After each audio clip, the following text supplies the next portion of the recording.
اس دنیا میں ایک ایسی جگہ بھی ہے جہاں آج تک جو بھی گیا وہ واپس لوٹ کر نہیں آیا۔ جی ہاں، میں بات کر رہا ہوں برمودا ٹرائینگل کی۔ اگر آپ نقشہ دیکھیں اور ایک لائن کھینچیں، اسے برمودا جزیرے، پورٹو ریکو اور میامی سے جوڑیں تو آپ کو کیا ملے گا؟ جی، یہ ٹرائینگل ہے، یہ خوفناک ٹرائینگل جو صدیوں میں 2000 سے زیادہ بحری جہازوں اور 200 طیاروں کو پراسرار طریقے سے نگلنے کے لیے جانا جاتا ہے۔ آج کی اس ویڈیو میں ہم بات کریں گے ایک ایسے پائلٹ کے بارے میں جو اس برمودا ٹرائینگل سے زندہ واپس لوٹنے میں کامیاب ہوا۔ اس نے برمودا ٹرائینگل میں کیا دیکھا، اس کے بارے میں بات کریں گے، لیکن ویڈیو سٹارٹ کرنے سے پہلے آپ سے ریکویسٹ ہے کہ ہمارے چینل کو سبسکرائب کریں اور ساتھ دیے گئے بیل آئیکن کو بھی پریس کر دیں۔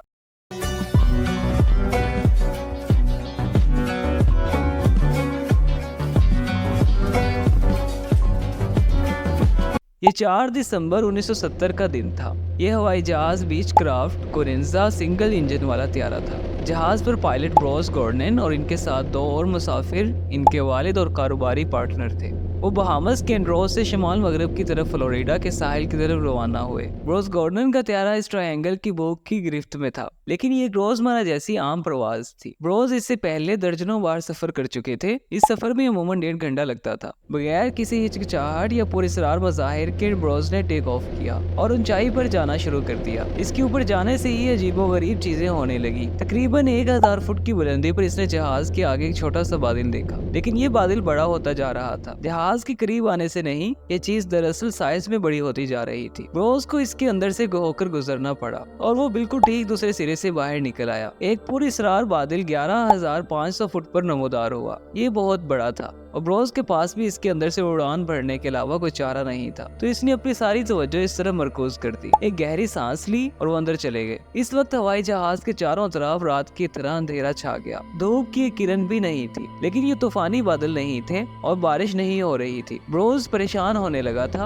اور پھر اس نے ایک چمک دیکھی، سفید روشنی کی چمک۔ وہ نمودار ہوتی اور بجلی کی طرح تیزی سے غائب ہو جاتی، لیکن یہ پائلٹ جانتا تھا کہ یہ یقینی طور پر کوئی بجلی نہیں تھی۔ اس کی کرنیں اتنی روشن تھی کہ انہوں نے اپنے ارد گرد کی پوری جگہ کو روشن کر دیا۔ بروس مزید 30 منٹ تک اڑتا رہا، جبکہ اس کو معلوم ہوا کہ یہ وہی بادل ہے جس سے وہ پہلے گزرا تھا جب اس نے چڑھنا شروع کیا تھا، لیکن اب بادل سلنڈر کی طرح تھا اور ہوائی جہاز کو اس کے اندر سے گزرنا تھا۔ یہ تقریباً 1 میل چوڑا تھا اور کبھی نہ ختم ہونے والا لگتا تھا۔ بروس نے سوچا کہ وہ اس جہاز سے کبھی نہیں نکل سکتا، لیکن 1 منٹ بعد اس نے سرنگ کے آخر میں روشنی دیکھی۔ اس نے اپنے جوائی کو سیدھا آگے رکھا۔ وہ اس ڈرانے خواب سے تقریباً باہر آ چکا تھا، لیکن اچانک ناقابل وضاحت چیزیں دوبارہ ہونے لگی۔ بادل نما سرنگ کی دیواریں تنگ ہونے لگیں۔ وہ جہاز کے قریب ہو رہے تھے۔ نیویگیشن کے آلات باہر نکلنے لگے۔ کمپس خود ہی گھڑی کی مخالف سمت میں گھوم رہا تھا۔ تمام الیکٹرانک آلات خراب تھے۔ ایسا لگتا تھا جیسے ہوائی جہاز کسی اور چیز سے چل رہا تھا یا کسی قسم کے کرنٹ کے اندر چل رہا تھا۔ روس کی جہاز کو کنٹرول کرنے کی تمام کوششیں بے سود تھیں۔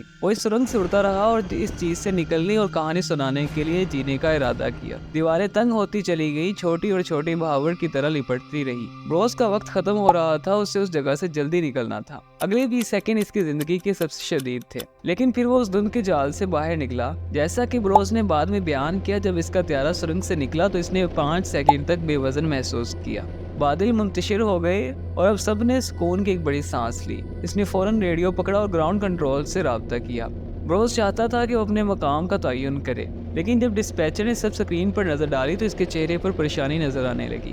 بروس کا طیارہ ریڈار پر نہیں تھا۔ کوئی بات پوشیدہ تھی، لیکن پھر ڈسپیچر نے کہا کہ طیارہ پہلے ہی میامی کی فضائی حدود میں تھا۔ بروس اس معاملات سے بالکل حیران رہ گیا۔